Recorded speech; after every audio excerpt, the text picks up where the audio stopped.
Welcome to World Without You, a Sims 4 story inspired by Belinda Carlisle songs. If you have not watched previous episodes yet, please go watch them. If you watched the previous videos, you already know what to do with the music.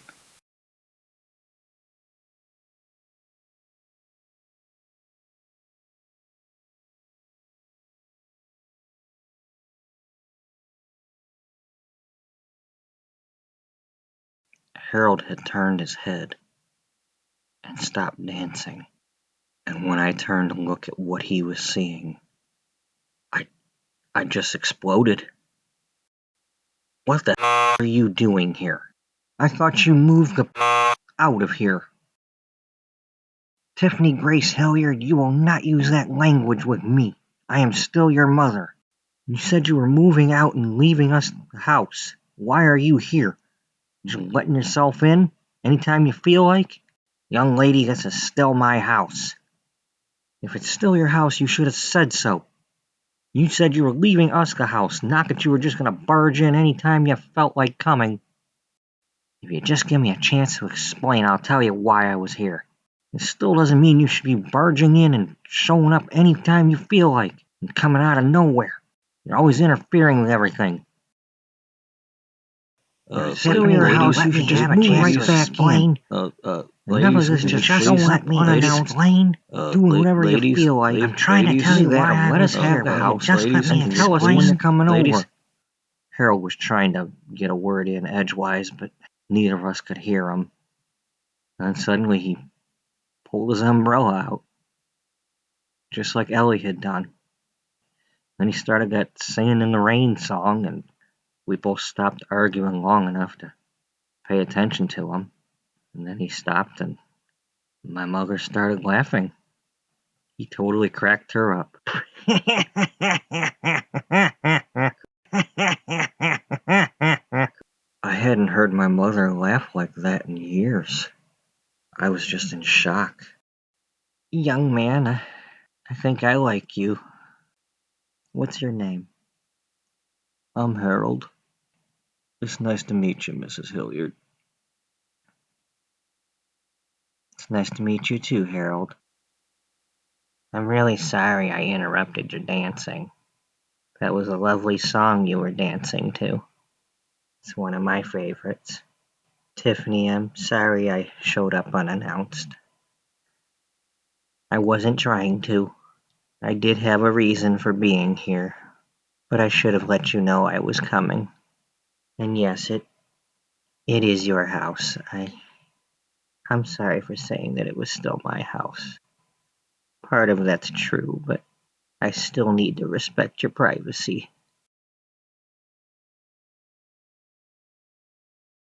I'm sorry too, Mom. I came over to get the mail, and I sat at the table to rest for a minute. I've been having some headaches lately, and then I got your text, and it reminded me that I hadn't done my gardening in a while, and I needed to go clean it up for the fall. I needed to transplant some of those over to Donald's house. And well, I didn't hear you come home. I was still outside, and I came in to wash my hands, and that's when I heard the music, and then I saw you. Hey, Mom, thanks for the tip on the bakery. Harold and I went there. Sequoia's a nice lady. I liked her, too. She did make a nice cake. Hey, congratulations on getting married. Thank you, Harold. My mother had been getting headaches because she was going through alcohol withdrawal. Uncle Donald was helping her to quit drinking, or at least to cut back. I felt bad for snapping at her, but she did catch me off guard. Sometimes I wonder what might have happened had she not been there. I had Harold all to myself, but there she was, my mother, and Harold. And they were getting along very well. But that's Harold for you. Harold is just that nice guy that people can talk to. So, what kind of garden you got? I grow strawberries. I've been growing strawberries for years. Would you like to see my garden? Yes, I would, Mrs. Hilliard. My mother led us to the backyard to show us her garden.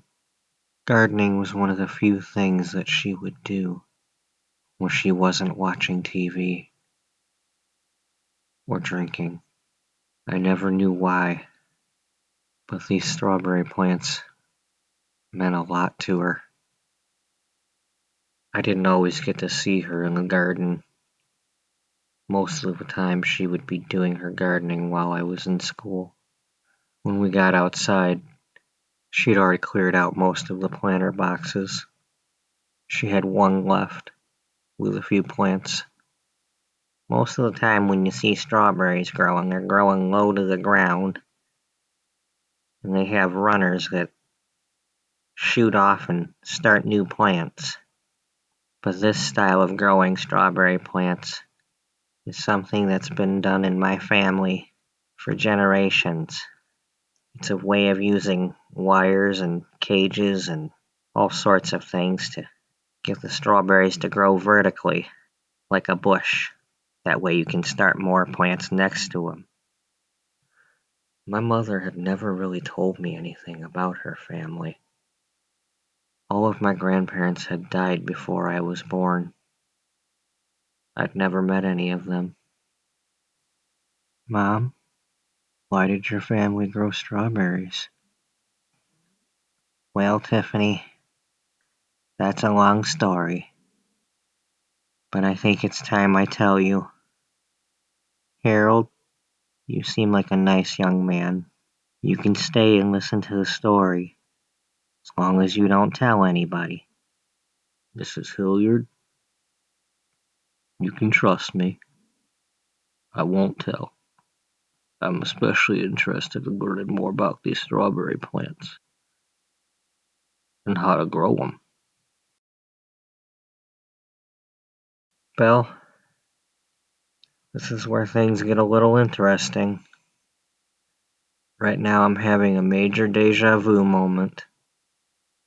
That night I sat in this chair, and Harold sat next to me, and my mother sat where you're sitting, and she told me a story that was amazing. Some was exciting, and some was sad, but it was true, and I'd never heard it before. What did she say, Mom? Well, we sat down at the table, and she said, Tiffany, my maiden name is not Debbie Preston. My mother had my name changed when I was born. How much do you know about the name Newberry? And I said, I've only heard of Newberry Falls wine. Are they the people that made Newberry Falls? In the late 1830s, a boy named Preston Newberry was born to struggling farmer parents Burton and Annabelle in Missouri. A recession known as the Panic of 1837 and an invasion by the Hessian fly had devastated what little they had. So, like many families of that era, they sought to find a place to start over along the Oregon Trail. They attempted to settle near Fort Laramie, Wyoming, but in 1847, Annabelle died from cholera. Burton did his best to raise Preston without her. He did what jobs he could, such as fur trapping. Then came the gold rush in California. Burton packed up and headed for New Hopes with Preston. By the time Burton and Preston got to California, most of the gold that could be easily found had been dug up or had been panned. So instead, Burton looked for some other jobs to do so he could make up enough money to try to start up a small farm somewhere. He and Preston had made a camp near the Escaleras Falls the Spanish word for stairs. One day Burton and Preston were fishing by the waterfall when a lady named Eve Thornhill came by and joined them. She was a recent widow. Her husband had found gold, and they were able to purchase a farm. But he died shortly after that in a dispute with some other gold diggers. She had heard that Burton was looking for a job as a farmhand, so he and Preston went to work on her farm, and not long after that, they got married. She didn't have any other family, no one from her side or from her husband's. So Preston inherited the farm, and it became the Newberry farm. He grew up and married a lady named Isabel. Isabel loved strawberries, and she felt that that would be a good crop to grow. And those strawberries were usually made into Newberry Falls strawberry wine. And that began the legacy of Newberry Falls Vineyard. They had established a few traditions. One was that the first son to be born would be named Preston, and the farm would be passed to Preston. If no son was named Preston, the last daughter to be born would inherit the farm. And so it went. Preston had married Isabel. They had a son, Preston II. He married a lady named Michelle, and they had a son, Preston III. Preston III married a lady named Cornelia. Cornelia gave birth to two daughters. One was named Isabel, and another was named Michelle. And after that, she was not able to have any more children. So it would be up to her children to try for sons. Isabel and Shelley were born about 15 years apart.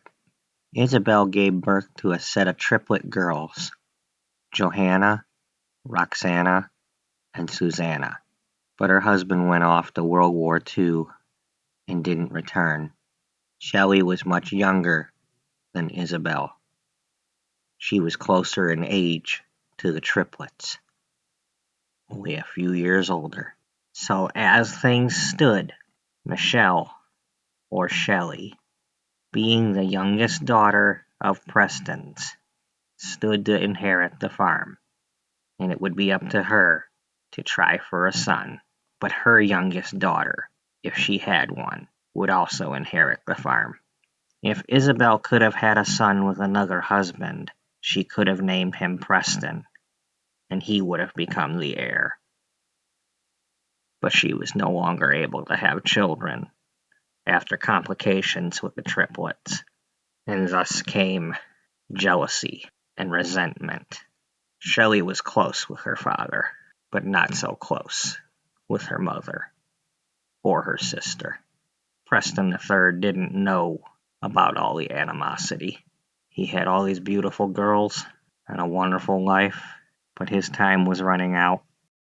In the fall of 1952, Preston Newberry III passed away. Shelley was not yet an adult, and her mother still had control of the farm. Cornelia was really an outsider and a gold digger. While she may have loved Preston, she was in it for the money and the prestige, and she wanted her name on it. But the reality was, Shelley never wanted the farm. If she had a child that could be the heir, so be it. She loved the farm itself, working in the fields, helping out, but what she really wanted was to be a veterinarian and take care of animals. The Newberry farm did not have animals. Instead, they relied on getting milk and eggs from another local farmer, who just happened to also be their head farmer. The Gutierrez family had been working at the Newberry farm since its beginning. They provided milk and eggs to the village. The wives would usually tend to their own farm, while the husband would work at Newberry's. Enrique Gutierrez was the son of Manuel and Gabriela. He was in his 20s, but had not yet found a wife, nor had any children. He spent most of his days at the Newberry farm, not only tending the strawberries, but he was also the head winemaker. This left him with little time to run the dairy and egg farm of his own, but Shelley was helping him out as best as she could.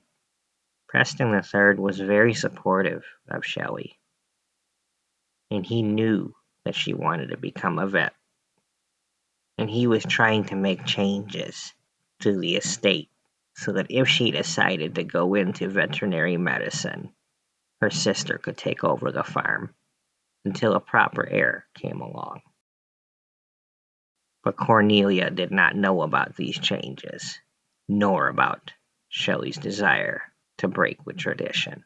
Little did Cornelia know, she was about to set events in motion that would threaten the very foundations of Newberry Farms. After all, what could it hurt? All she did was hire a farmhand of her own choice.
One day, Cornelia went down to the wine production area, and she wanted to have a discussion with Enrique. Cornelia was always trying to meddle with the way Enrique was making the strawberry wine.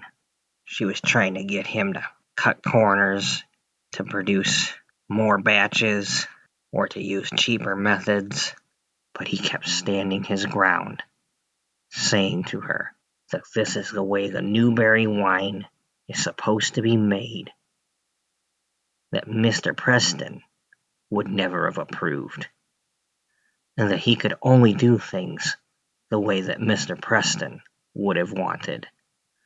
No matter how hard she tried to demand he make her changes, he would not compromise the quality of the wine.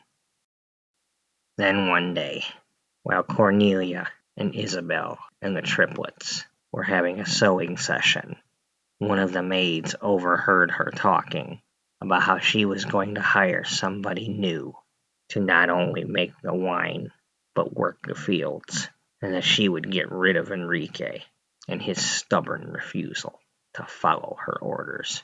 How dare he not obey her? This was her house and her farm, and Isabel agreed. Cornelia had also made some disparaging remarks about Enrique's ethnicity. She was prejudiced. She felt Enrique was beneath her, and he had no right to disobey her. One day, while Enrique and Shelley were working the field, a young man approached. Shelley sauntered over to him to give him a warm greeting and to welcome him to Newberry Farm. There was just something about him. He said his name was Fostoria Deschler, and that he was a new farmhand. He was hired to help out in the field, and that he was ready to start right away. And without hesitation, they got to work. Enrique welcomed the new farmhand. He didn't know that Fostoria was hired as a replacement. Other farmhands had been hired before, and they'd always been welcomed, and had always done well. There was never any fighting.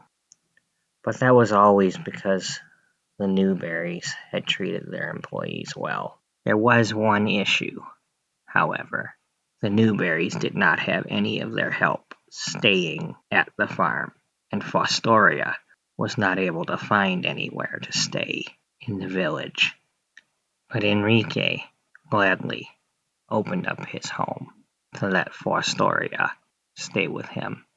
Fostoria did not know he had been brought in to replace Enrique. Despite Cornelia's plans, he just wanted a job and was a good worker. He and Enrique got along well and were good friends. After Cornelia gave it some time, she went down to the production area to once again have a discussion with Enrique. This time, she had a nicer approach and what sounded like a reasonable offer. She said that if Enrique were to show Fostoria how to make the wine, she would purchase more of the machines to make it so they could make more batches without having to cut corners or change the recipe, and that would also give Enrique a chance to work on his own farm some more. It sounded like a win-win situation. How hard could it be? I'm sure all you had to do was just cut up the fruit and turn it into wine, right? But there was a lot more to it.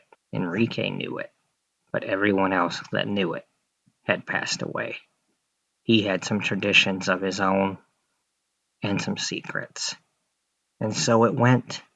Over the next several months, Fostoria and Enrique and Shelley worked as a team, both at the Newberry farm and at Enrique's. The Gutierrez farm was not very big. It really was just a barn and a few animals. But the Gutierrez family had always made do with very little and got the most out of it. The barn itself had been converted. The loft had been turned into a living area, mainly for sleeping. With the arrival of Fostoria, Shelley found herself spending even more time at Enrique's farm. Not only was she enjoying both of their company, but she had other reasons for not sticking around her own home. With Preston the Third gone, Shelley felt like her presence was unwelcomed. There was tension between her and her mother, as well as with her sister. But the worst came from the triplets. Johanna, Roxana, and Susanna were born into a life of privilege. The whole world was available to them. But, like so many rich, spoiled brats, they just didn't care about other people. And that included members of their own family. The three of them all shared some common traits. They were jealous, they were snobbish, and they were mean, with each of the three showing a tendency towards one more than the other. Johanna was mostly jealous, while Susanna was the biggest snob of the bunch, but that left Roxana to be the meanest and the nearest object of their cruelties was Shelley. There was so much animosity towards Shelley, they just couldn't resist any chance to torment her and to try to get her into trouble. And the problem is, despite Shelley being a good person and not a troublemaker, they usually succeeded in showing her to be otherwise. They played cruel pranks on her and knew just when to play them. One time, while Shelley was picking strawberries, they ganged up on her, and while one of them distracted her, another tampered with the strawberries she had picked. And later on, when Cornelia came out to ask her a question, she was horrified at the condition of the strawberries Shelley had picked, and blamed Shelley. But Shelley was too nice. She never passed the blame to the triplets. She just took the abuse because they were family, and she still loved them. But more was to come. And then a few weeks later, Shelley was laying in a field cloud gazing near an abandoned farm when they caught up to her again and surrounded her. And they each took turns with their teasing and prodding and insults, and occasionally they would shove her to try to get her to respond. She tried to reason with them, but you can't reason with people who have an agenda and want to see it through. And at the conclusion of this torture session, Roxana picked up a cup of mud and threw it in Shelley's face. And then they finally left her in peace. Once again, not wanting to start trouble at home, Shelley did what came natural to her. She sought a natural, peaceful solution. And so she went for a swim, but she had hung her dress on the nearby tree. And when she wasn't looking, the triplets took it. Shelley waited till it was dark enough, and then went to a neighboring farm and borrowed a towel from a clothesline.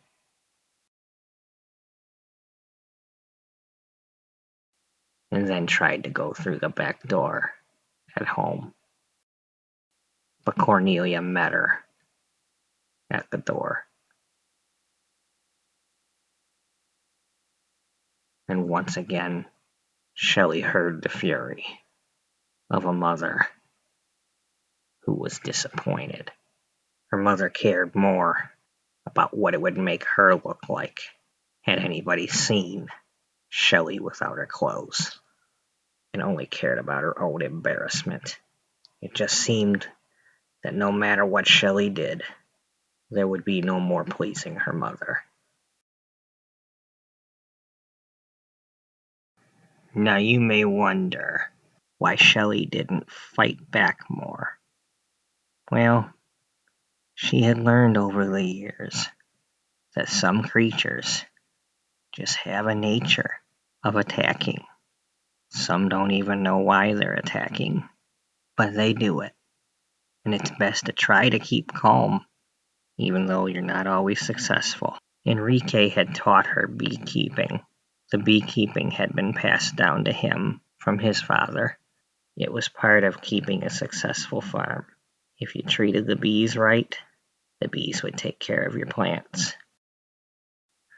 So when Fostoria came to the farm, naturally, Shelley wanted to help him learn. There had been bees on his farms in the past, but someone else had always done the beekeeping. So she wanted to teach him and help him to collect the honey and the wax. And of course, it was something for her to do with him together. And it didn't take long before they were spending most of their time together, both at the Newberry farm and at Enrique's. And one day, their flirting and making out had gone far enough, and they snuck into one of the cow sheds. And they were in there for quite a while. But I don't think anybody saw them. And then they came out, and they went on with their separate daily tasks. Shelley went to feed the chickens, and Enrique joined her.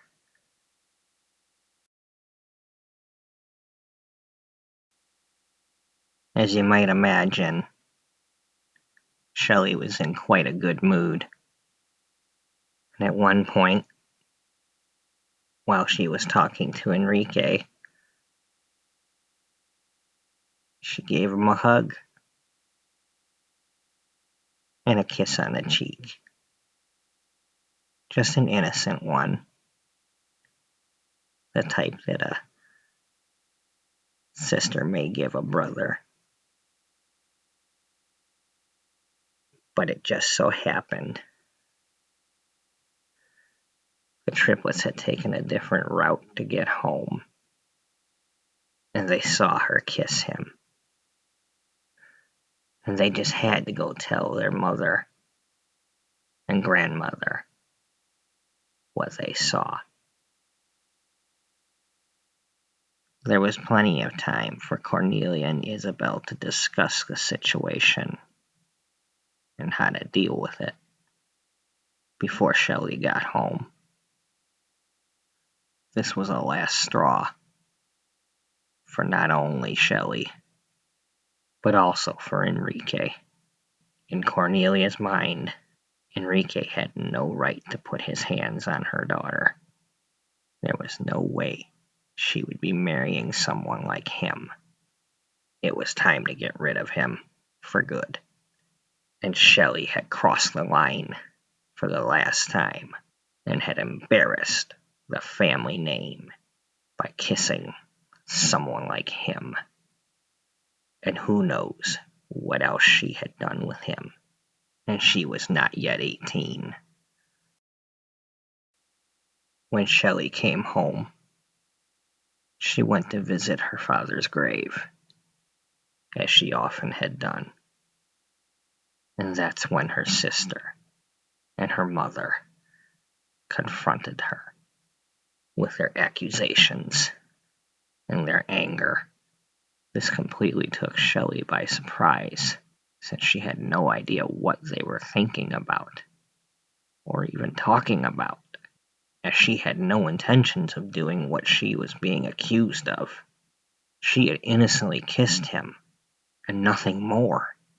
And of course they brought up the inheritance of the farm, and that because she had disgraced the family, they would see to it that she would have no claim to the inheritance, and that she should pack her bags and go find somewhere else to live.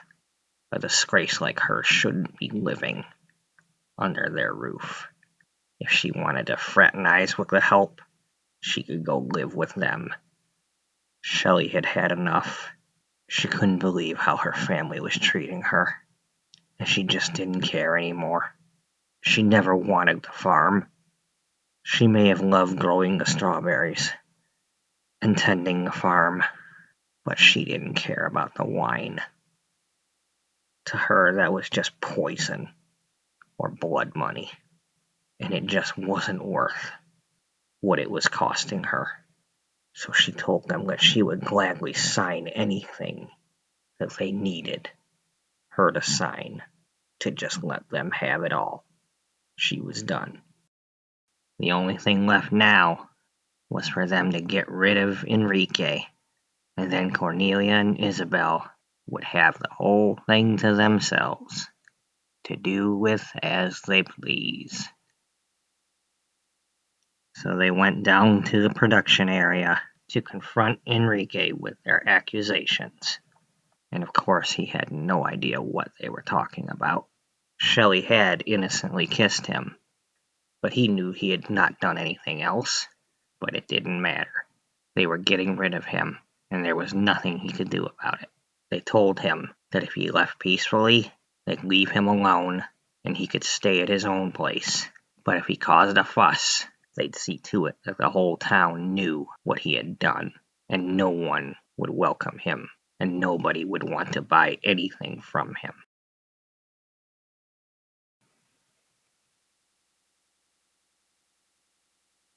Are you okay, Mom? My mom had paused for a moment. I could tell this story was starting to bother her a bit. Obviously, she was at a very emotional part of it. Are you okay, Mom? I'm having one of my headaches. Do you need to stop? No. I want to finish the story. Well, have you eaten anything yet today, Mom? Has it been a while? Maybe we should stop and eat something. I haven't had dinner yet. That sounds like a good idea. Maybe we can all make something together. Yeah, Harold likes cooking. We got all these strawberries. How about some strawberry pancakes? We making breakfast again? That's right, Harold. We're making breakfast again. I love when you do that. I know, Mom. I told Harold all about it. We actually watched the movie the other day. It was his idea. Yeah, I really liked that movie. It's kind of sad, but kind of happy too. Yeah, it's always been one of my favorites. And so we made some pancakes with some fresh strawberries. Gave us a chance to chat a little bit and let Mom refresh. And when we were done, she was ready to start again. It was a good thing we took a break because there was still a whole lot more to this story. I could tell she needed to tell me. It's almost as if she was bottling this up for a long time, and she didn't mind that Harold was here to hear it. She needed to tell. Are you needing a break, Mom? No, Belle. I'm okay. But I can relate to how she was feeling. I do need to tell you all this, and I'm really glad that I am. It really is time. I'm glad you're telling me too, Mom. So we finished eating, and when Mom was ready, she continued. Since I still have a lot to go in this portion of the story, I've decided to save some of it for the next episode. Thank you for watching episode 8, and please let me know if you are watching. I appreciate it. See you in the next episode.